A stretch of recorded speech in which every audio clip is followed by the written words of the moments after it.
Bootstrap can also work with tabular data, and here on the home page of the application, I've added a table with just the months of the year to give us some tabular data to work with. And right now this table appears scrunched up. It's not using much space, even though that table is inside of a div that has 10 units worth of width.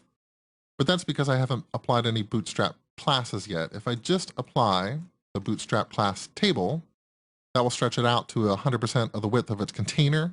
It also adds a little padding to the cells. And you can see there's horizontal dividers. If you don't like all the padding, you can always make a table condensed. And now the information is a little bit more compact. And right now the table doesn't have any hover features. It doesn't have any striped effects. Those are all individual classes. So if I add table striped, what I will get is a subtle striping to the table. So the alternate rows have a slightly different background color.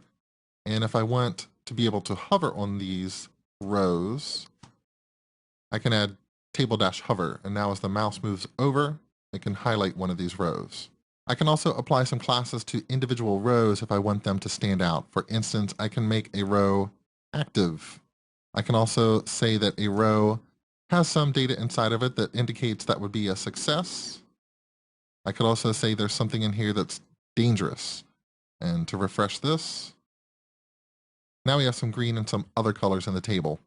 But just applying that first table, that first class of table, made this data appear a little more aesthetically pleasing.